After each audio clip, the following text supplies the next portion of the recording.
हमने इससे पहले लास्ट क्या पढ़ा है, प्रबंध के सिद्धांत, जो हमारे किसके द्वारा दिए गए थे, हेनरी फ्योल द्वारा। ये सारे, अब जो नेक्स्ट टॉपिक आता है वो क्या है, प्रबंध की नवीनतम तकनीकें। जो सबसे पहले है वो कौन सी है, उद्देश्य द्वारा प्रबंध। इससे पहले हम क्या पढ़ चुके हैं कि हेनरी फ्योल ने कौन से 14 सिद्धांत दिए थे।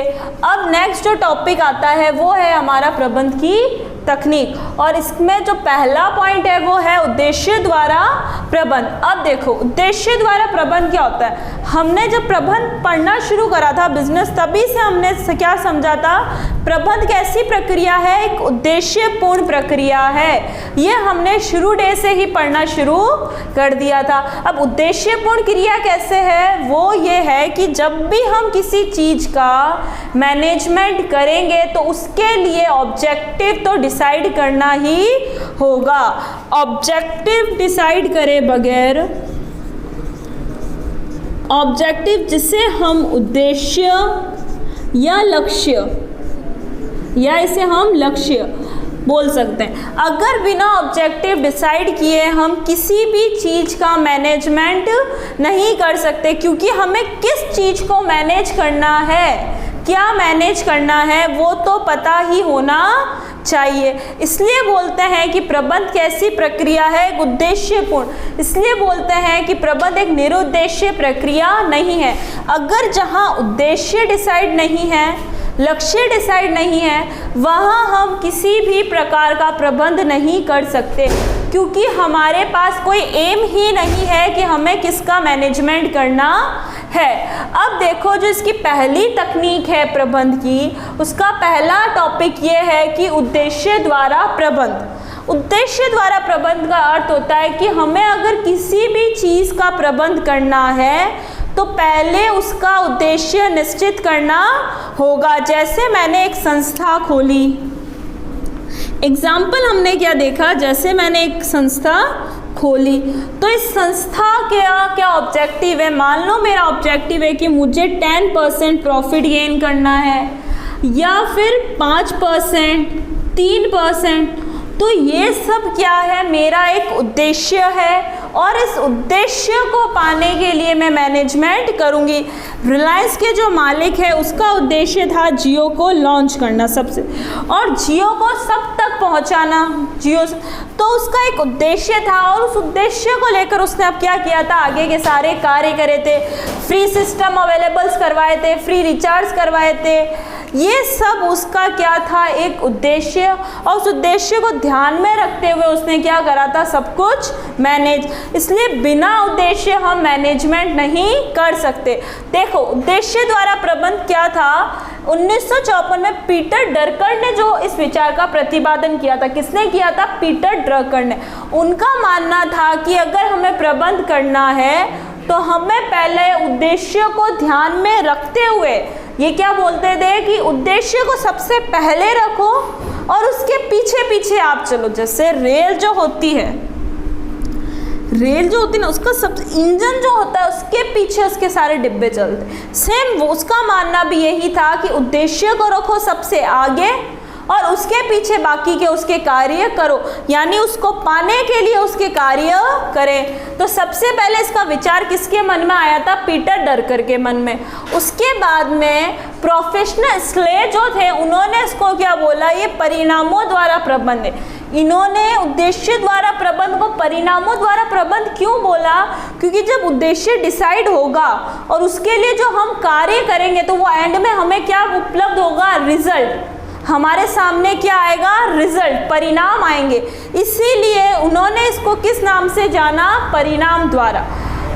उद्देश्य द्वारा प्रबंध एक ऐसी प्रणाली है जिसमें सभी श्रेणी के प्रबंधक या अधीनस्थ, कोई भी श्रेणी हो, चाहे वो टॉप लेवल के प्रबंधक हो, मीडियम लेवल के हो, या अधीनस्थ हो जो अन्य कर्मचारी जो 3 लाइन में आते हैं, 4th क्लास हैं, उन सब को मिलकर संयुक्त रूप से उद्देश्य निर्धारित करते हैं। ये सभी मिलकर क्या करते हैं, कंबाइंड होकर, इकट्ठे होकर उद्देश्य निर्धारित करते हैं। जैसे मैंने एक संगठन खोला और संगठन में 10 लोगों को इकट्ठा करा तो उसमें तो हम कुछ तो हमारे अधिकारी थे, 4-5 हमारे अधीनस्थ थे, इन सबको हमने इकट्ठा करा, इनको साथ बैठाया, इनसे विचार विमर्श कर एक निष्कर्ष निकाला कि हमें क्या करना है। इसीलिए बोला गया कि एक ऐसा प्रबंध हो सकता है, परिणाम द्वारा रिजल्ट निकाला गया कि हमें किस चीज को पाने के लिए कार्य करना। इसलिए उद्देश्य द्वारा प्रबंध का अर्थ सीधा सीधा क्या होता है,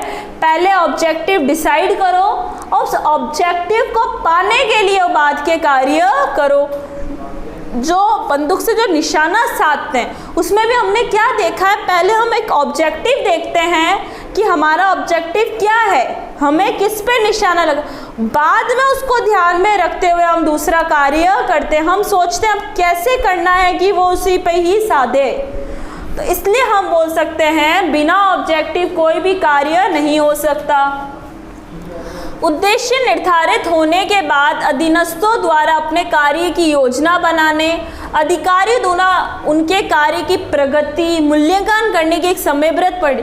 देखो, उद्देश्य निर्धारित करने से अधिकारियों को क्या फायदा होता है कि उनको अपने अधीनस्थों को ये पता हो जाता है, अधीनस्थ को, कि उन्हें किस कार्य की क्या योजना बनाई गई है, उन्हें क्या कार्य करना। अधिकारी जो हैं, अधिकारी जो उद्देश्य से हमने ये तो डिसाइड कर दिया कि अधीनस्थ को कौन सी कार्य की योजना देनी और कौन सा कार्य करवाना। इससे फायदा अधिकारी को क्या हुआ, अधिकारी को ये फायदा हुआ कि वो उनकी कार्य प्रगति का मूल्यांकन कर सकते हैं, यानी वो देख सकते हैं कि जो कार्य हो रहा है वो सही है या नहीं। अगर संस्था में कोई भी कार्य चल रहा है, जैसे मेरा ऑब्जेक्टिव था कि मुझे 100 यूनिट बनाना है, मान लो 100 यूनिट्स का प्रोडक्शन करना है, कितने दिन में, सिर्फ 2 दिन में। इस उद्देश्य को ध्यान में रखते हुए मैं क्या करूंगी, मेरे अधीनस्थ के कार्य की प्रगति का मूल्यांकन करूंगी। मैं देखूंगी कि उन्होंने वो कार्य किया या नहीं, कैसे कार्य हो रहा है। अगर मेरा ये ऑब्जेक्टिव ही नहीं होगा तो मैं अधीनस्थों के कार्यों को कैसे देखूंगी और अधीनस्थ को क्या समझाऊंगी कि उन्हें क्या कार्य करना है। इसलिए हमें एक एम, एक ऑब्जेक्टिव सबसे पहले डिसाइड करना है और बाकी के जो कार्य हैं उस ऑब्जेक्टिव को ध्यान में रखते हुए बनाना। इसलिए ऑब्जेक्टिव जो होता है, उद्देश्य जो होता है, वो अधीनस्थों द्वारा अपने कार्य की योजना बनाने और अधिकारी जो होते हैं उनके कार्य के मूल्यांकन कर सकते हैं। तो इसलिए हमने क्या बोला कि सबसे पहले एक ऑब्जेक्टिव होगा, उस ऑब्जेक्टिव को ध्यान में रखकर हम बाकी के कार्य करेंगे। अब देखो संस्था को इससे क्या लाभ होता है। देखो, ऑब्जेक्टिव डिसाइड कर दिया, इससे हमें प्रॉफिट क्या है। हम क्यों ऑब्जेक्टिव डिसाइड करके कार्य करें। बिना ऑब्जेक्टिव हम कुछ नहीं करते।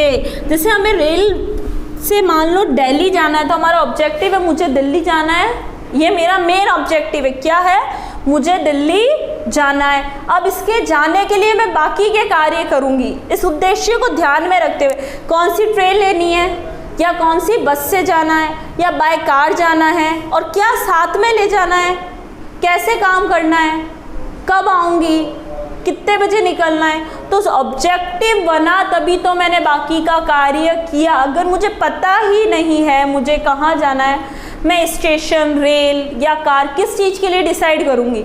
एम होना बहुत ज़रूरी है। इसीलिए जब हम पढ़ाई करते हैं, 10th-12th में होते तो सब हमसे पूछते हैं आपका क्या एम है, आप क्या बनना चाहते हो। इसका कारण क्या है, इसका कारण ये है कि जब तक ऑब्जेक्टिव नहीं होगा हमें नहीं पता हमें क्या करना है। अगर मैंने मान लो साइंस ली, 11th में मैंने क्या ली, साइंस, तो मेरा ऑब्जेक्टिव क्या बना, साइंस बायोलॉजी ली मैंने, कि मुझे एक डॉक्टर बनना है। और उस डॉक्टर के ऑब्जेक्टिव को ध्यान में रखते हुए मैंने पढ़ाई करी, मैंने नीट देने का सोचा, तो ये सब ऑब्जेक्टिव था, तब मैंने बाकी का कार्य करा। अगर मुझे डिसाइड ही नहीं था कि मुझे 11th में क्या लेना है, मेरा साल खराब होता, मैं कभी ये सब्जेक्ट लेती, कभी दूसरा, कभी तीसरा, क्योंकि मुझे पता ही नहीं मुझे क्या करना है। सेम मान लो अगर किसी को इंजीनियर बनना है तो वो उसको ध्यान में रखता हुआ बाकी का प्रोसेस करेगा। अगर एक बार ऑब्जेक्टिव डिसाइड हो जाए, एक बार क्या डिसाइड हो जाए ऑब्जेक्टिव, तो बाकी का कार्य करना बहुत सरल हो जाता है। क्यों? क्योंकि ऑब्जेक्टिव के अकॉर्डिंग हम बाकी कार्य करेंगे, ऐसा मैनेजमेंट करेंगे, ऐसी प्लानिंग करेंगे कि जिससे हम इस ऑब्जेक्टिव को पालें, जिससे हम इस ऑब्जेक्टिव को पालें। अब देखो संस्था को इससे क्या लाभ होता है, ऑब्जेक्टिव डिसाइड कर लिया, इसके प्रॉफिट क्या है, इसके मेरिट्स क्या है हमारे लिए। देखो पहला जो प्रॉफिट है वो संस्था को है, हमारे ऑर्गेनाइजेशन को है। क्या है, देखो इसके द्वारा श्रेष्ठ प्रबंधन किया जा सकता है। श्रेष्ठ प्रबंधन कैसे, एक बार ऑब्जेक्टिव डिसाइड करने के बाद हम लोगों पर ध्यान रख सकते हैं।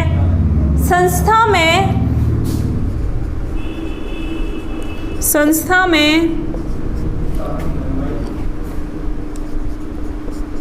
कार्य का भ्रम नहीं पैदा होता,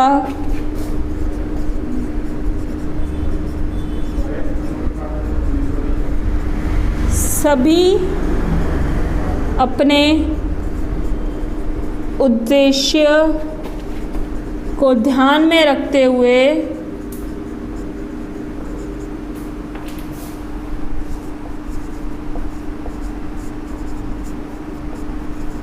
कार्य करते हैं। यानी श्रेष्ठ प्रबंधन कैसे कर सकती हूँ, अगर मैंने एक उद्देश्य डिसाइड कर लिया तो मेरे संस्था में किसी को भी कार्य का कोई भ्रम नहीं होगा, उन्हें किसी प्रकार का कंफ्यूजन नहीं होगा, तो मैं संस्था में अच्छा प्रबंधन करूँगी, अच्छा मैनेजमेंट करूँगी। सबको अपने अपने उद्देश्य पता होंगे तो मैं सब पे नज़र रखूँगी, सबको बोलूँगी नहीं ये नहीं ऐसे करना है, ये नहीं ऐसे करना है। अगर मेरा उद्देश्य डिसाइड नहीं हुआ तो मैं अच्छा मैनेजमेंट नहीं कर सकती। श्रेष्ठ मैनेजमेंट करने के लिए उद्देश्य होने चाहिए और उद्देश्य का सभी को ध्यान भी होना चाहिए। अब सेकंड जो आता है वो है श्रेष्ठ नियोजन। देखो नियोजन का अर्थ हमने बहुत पहले सीखा था। क्या सीखा था हमने ये सीखा, नियोजन का अर्थ होता है किसी भी कार्य को या अपने उद्देश्य को प्राप्त करने के लिए, क्या था, अपने उद्देश्य को प्राप्त करने के लिए रूपरेखा तैयार करना, नीतियाँ बनाना, बजट बनाना, ये सब क्या था हमारा श्रेष्ठ नियोजन। ये ऐसा क्यों बोला गया, इसका रीज़न ये था कि अगर मुझे नियोजन करना है, अच्छा नियोजन करना है, तो मुझे उसकी क्या करनी होगी, रूपरेखा बनानी होगी, नीति बनानी होगी, प्लानिंग करना होगा, बजट बनाना होगा। तो ये सब मैं कब बनाऊंगी, बजट, इस सब का आइडिया मुझे कैसे होगा, जब मेरा उद्देश्य निश्चित होगा, मुझे नीति बनाने में कोई दिक्कत नहीं आएगी, योजना बनाने में नहीं आएगी, मैं बजट बना सकती हूँ, मैं इसके लिए रूपरेखा तैयार कर सकती हूँ। इसलिए क्या बोला, श्रेष्ठ नियोजन हम कर सकते हैं। श्रेष्ठ नियोजन कैसे, देखो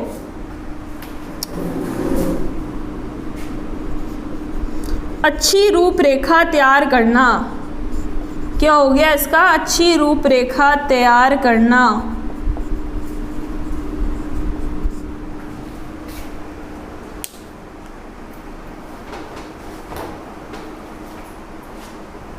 क्या हो गया, अच्छी रूपरेखा तैयार करना।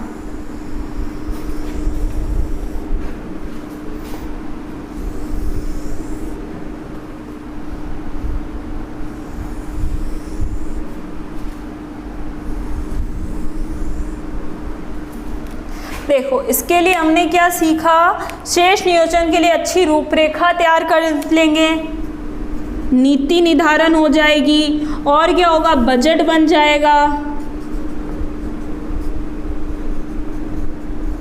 तो ये सब प्रॉफिट होगा जब नियोजन, उद्देश्य निर्धारित होगा, रूपरेखा बनाने में कोई कंफ्यूजन नहीं होगी, नीति बना सकते हैं, बजट बना सकते हैं। तीसरा आता है संगठन की स्पष्टता।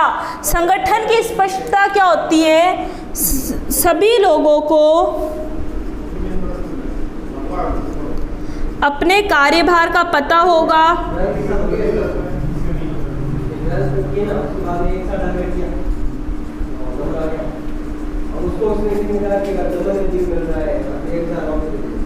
सभी विभाग व उत्तरदायित्व निश्चित कर सकते हैं।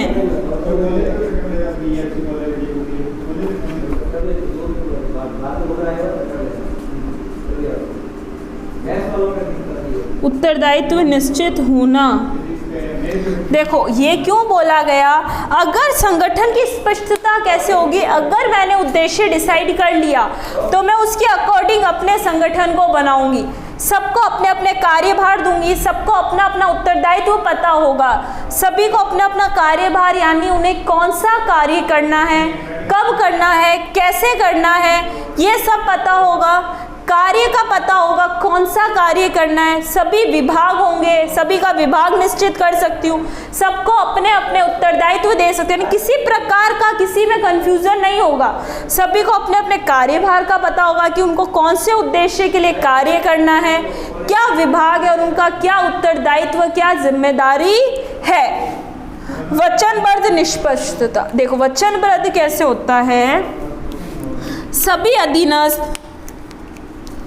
सभी अधीनस्थ को पता होता है कि उन्हें क्या कार्य करना है, तो इससे वो सब क्या होते हैं, आपस में एक वचनबद्ध हो जाते हैं, यानी उनका एक आपस में प्रॉमिस हो जाता है कि जो उद्देश्य डिसाइड करा है उसके लिए मैनेजर कार्य करेगा और हम उसके साथ मिलकर कार्य करेंगे। ये कैसे बोला गया, देखो सभी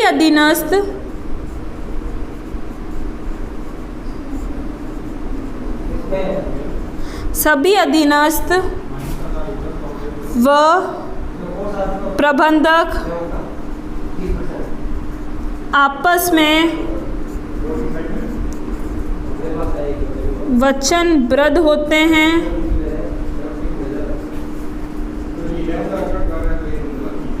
साथ मिलकर कार्य करते हैं। देखो वचनबद्ध निष्पादन क्यों बोला गया, क्योंकि सभी अधीनस्थ व प्रबंधक आपस में वचनबद्ध होते हैं, उन्हें पता होता है कि उन्हें क्या कार्य करना है, कैसे करना है, क्योंकि जब उद्देश्य डिसाइड कर लिया तो आपस में सब एक दूसरे से प्रॉमिस्ड हो गए, वचनबद्ध हो गए, जुड़ गए कि तुम्हें क्या कार्य करना है, कब करना, साथ मिलकर कार्य करेंगे। और प्रभावी नियंत्रण, जब सभी को उद्देश्य मालूम होगा, जब सभी को उद्देश्य मालूम होगा तब प्रभावी नियंत्रण हो सकता है।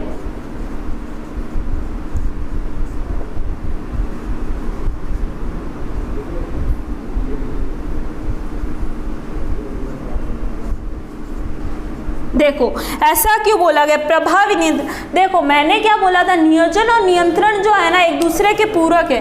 जहाँ एक बार अच्छा नियोजन हो गया, एक बार उद्देश्य निर्धारित हो गया, वहाँ नियंत्रण करना इजी है। कैसे, क्योंकि जब सभी को अपने अपने उद्देश्य पता होते हैं तो जो प्रबंधक है वो सब पे आराम से अपने अधीनस्थ पर अच्छे से निगरानी रख सकता है, अपने अधीनस्थों को बोल सकता है कि आपको ये कार्य करना था, आपने क्यों नहीं किया, आपको 100 यूनिट 10 दिन में बनानी थी, अभी तक क्यों नहीं बनाई, ये सब वो क्यों बोल सकते हैं। इसका रीज़न ये है कि उनको पता है कि उनका उद्देश्य क्या है, इसलिए एक अच्छा कंट्रोल करने के लिए उद्देश्य होना ज़रूरी है, क्योंकि उद्देश्य होगा तब हम उसकी प्लानिंग करेंगे, सभी अधीनस्थों को पता होगा उन्हें क्या कार्य करना है, तभी तो एक मैनेजर उसको बोल सकता है अपने एम्प्लॉयज़ को कि आपको पता था आपको ये कार्य करना है, फिर भी आपने ये नहीं किया। तो कंट्रोल कब करेंगे अपन किसी भी चीज़ को, जब हमें उसका एम पता हो। कोई भी चीज़ को हम कंट्रोल तभी कर सकते हैं जब हमें उसका एम पता हो या उसका उद्देश्य पता हो, तभी हम उसे बोल सकते हैं ये कार्य आपने अच्छे से नहीं किया। अगर एक बार उद्देश्य डिसाइड नहीं है, हमारा ऑब्जेक्टिव डिसाइडेड नहीं है, तो हम उसका अच्छे से नियंत्रण नहीं कर। अगर प्रभावी नियंत्रण करना है तो उद्देश्य तो डिसाइड होना ही चाहिए। तो हमारी पहली तकनीक जो थी उद्देश्य द्वारा प्रबंध, इसमें हमने क्या सीखा कि सबसे पहले ऑब्जेक्टिव होना चाहिए, इससे अधीनस्थों व प्रबंधक में किसी प्रकार का कोई भ्रम नहीं होता, सब अपने अपने कार्यों को आसानी से कर सकते हैं। और इसका संस्था को क्या लाभ था कि शेष प्रबंधन हो सकता है, शेष नियोजन कर सकते हैं, संगठन की स्पष्टता होगी, वचनबद्ध होंगे और लास्ट क्या था, अच्छे से कंट्रोल कर पाएंगे।